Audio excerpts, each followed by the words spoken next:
សប្តាហ៍ទី5គម្រោងមេរៀនសង្ខេបថ្ងៃទី4លេខរ៉ូម៉ាំង5ព្រះគុណជាមួយព្រះនៅក្នុង1ពេត្រុសជំពូក2ខ19ដល់ខ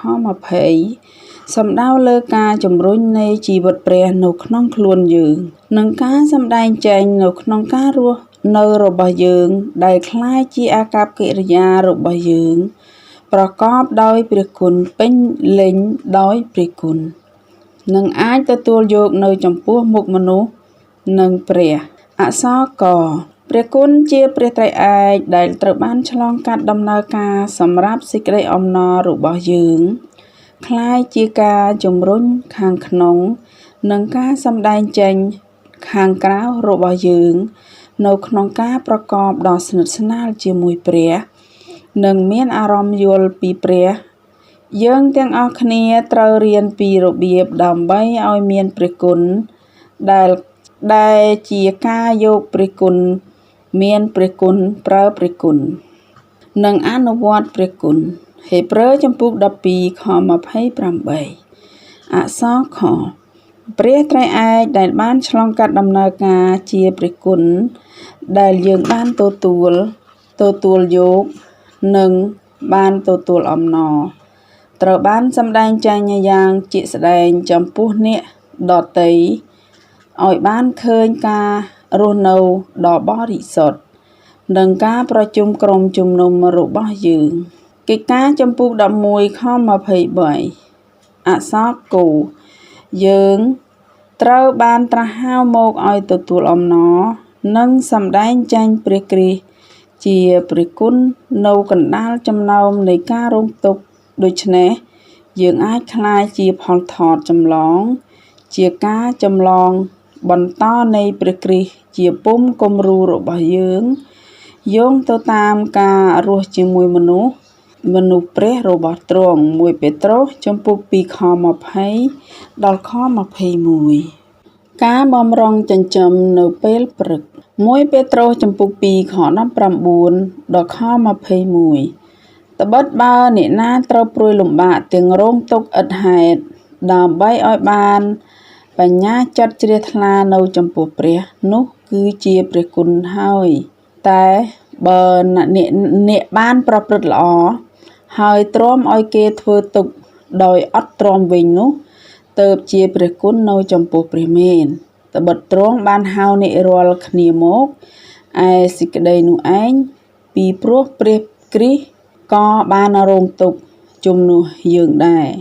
ទាំងទុក្ខសម្រាប់ឲ្យយើងរាល់គ្នាដើរតាមលំអានដាននៃទ្រង់ប្រសិនបើយើងមានបញ្ញាចិត្តជ្រះថ្លានៅចំពោះព្រះនោះយើងត្រូវព្រួយលំបាកទាំងរងទុក្ខដោយឥតហេតុពោលគឺទទួលការរងទុក្ខដោយអយុត្តិធម៌នេះហើយជាព្រះគុណពាក្យក្រិចដែលបានបកប្រែថាព្រះគុណនៅក្នុង1ពេត្រុសជំពូក2ខ19គឺជាសេចក្តីសប្បុរសនៅទីនេះសំដៅទៅលើការជំរុញនៃជីវិតព្រះនៅក្នុងយើងនិងការសម្ដែងចេញរបស់វាគឺនៅក្នុងការរស់នៅរបស់យើងដែលคล้ายជាការប្រព្រឹត្តរបស់យើងប្រកបដោយព្រះគុណនិងអាចទទួលយកបាននៅក្នុងកែវភ្នែករបស់មនុស្សនិងព្រះខ20អំណានថ្ងៃនេះការមានបញ្ញាចិត្តជ្រះថ្លានៅចំពោះព្រះ1ពេត្រុសជំពូក2ខ19ក៏អាចត្រូវបានបកប្រែថាសម្រាប់សបញ្ញៈចំពោះព្រះហើយជាបញ្ញាចិត្តជ្រះថ្លានៃទំនាក់ទំនងរបស់យើងចំពោះព្រះនេះបញ្ជាក់ថាពួកអ្នកជឿកំពុងរស់នៅប្រកបដោយភាពស្និទ្ធស្នាលជាមួយព្រះដែលគាត់មាននិងរក្សាសម្បញ្ញៈចំពោះព្រះដែលល្អនិងបរិសុទ្ធយោងតាមបរិបទការរងទុក្ខដោយឥតហេតុដែលបាននិយាយនៅក្នុង1ពេត្រុសជំពូក1ខ19ត្រូវតែជាការបំពានដែលបង្កឡើងដោយចង្វាយដែលមិនជឿចង្វាយទាំងនេះបានប្រឆាំងនិងបៀតបៀនដល់ពួកអ្នកបម្រើដែលជឿដោយសារទីបន្ទាល់គ្រីស្ទានរបស់ពួកគេនៅក្នុងជំពូក3ខ14ដល់ខ18 ចំពុក4ខ12ដល់ខ16ខគម្ពីរទាំងនេះ1ពេត្រុសចំពុក2ខ19ដល់ខ20និយាយអំពី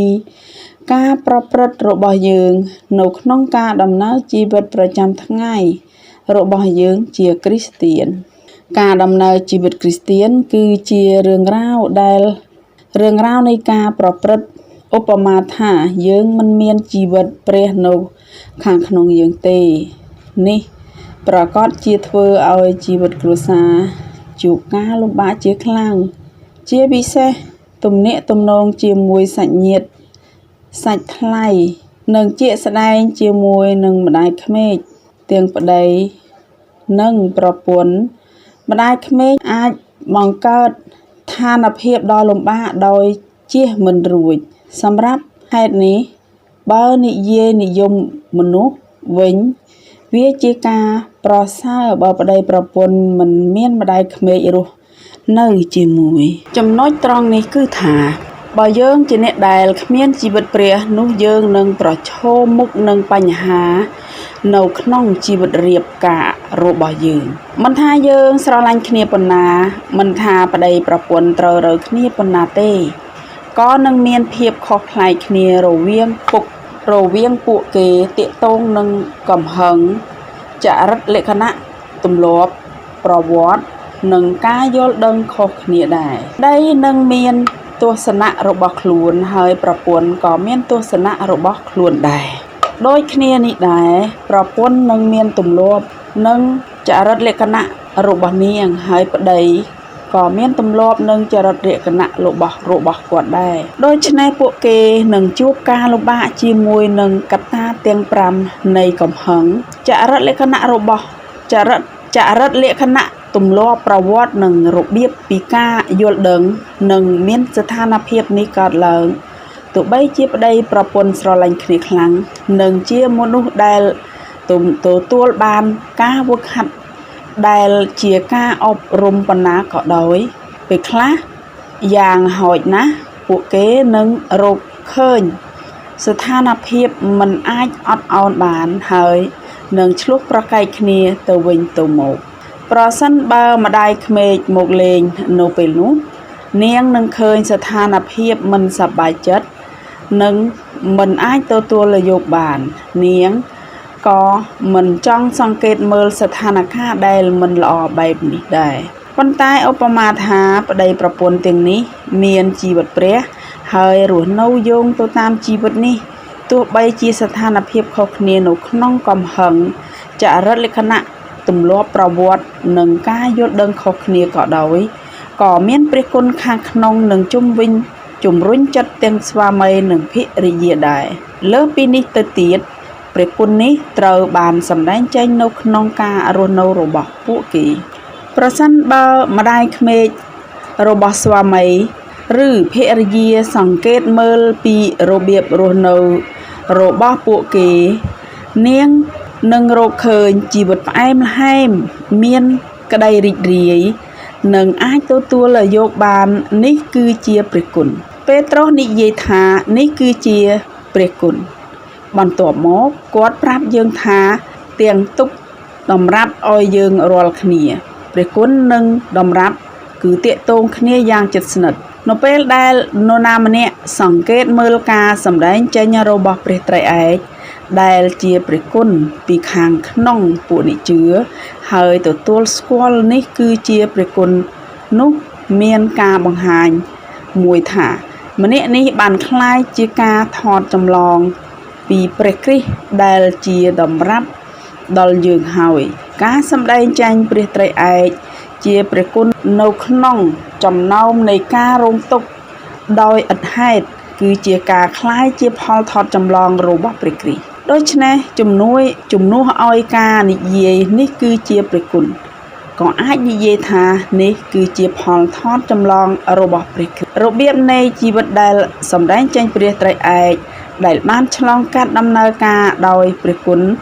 ក៏មិនត្រឹមតែជាព្រះគុណប៉ុណ្ណោះទេក៏ជាផលថតចម្លងរបស់ព្រះគ្រីស្ទផងដែរ